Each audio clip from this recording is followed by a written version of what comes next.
guys, i-react muna natin yung mga lalabs natin. Siyempre, dito si Primo, katabi niya po si Mami Jubes niya. Wow, ang sweet naman, kinausap ni Miss Jubes si Primo. Tingnan mo, kapag talaga maamo ang tuta, ST Aso, talaga namang katabi siya sa atin. Tingnan mo, tinatawag siya ni Miss Jubes. Lumapit naman talaga. Ayan, kinikis-kiss si Miss Jubes. Ang sweet naman ni Primo, no?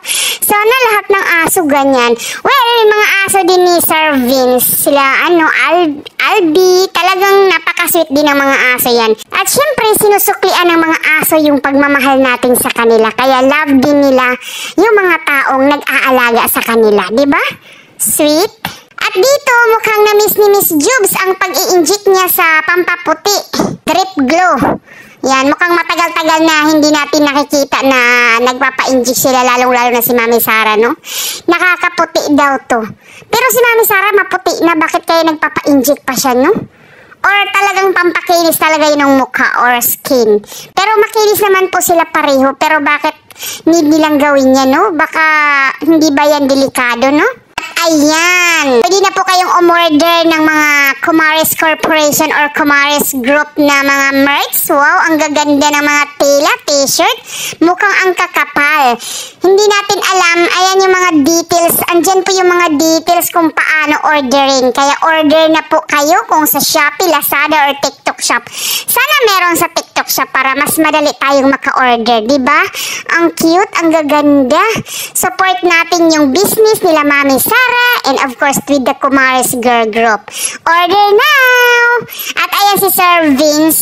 Happy Father's Day, Sir Vince. Thank you. Yan, last journey na daw ni Sir Vince bilang flight attendant. At sana yung tatahakin niyang landas magiging successful siya. I'm sure naman magiging successful yung mga lalabs natin kasi hindi naman siya pipili ng hindi niya kayang gawin. Pinili niya yun kasi niyang kayang-kaya niya. Kaya supportahan lang natin si Sir Vince sa gusto niya.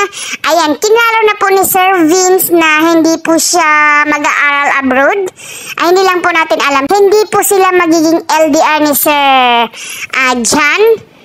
Parang nandito lang yata siya sa Pilipinas. Malay natin, mag-aaral po siya bilang pilot.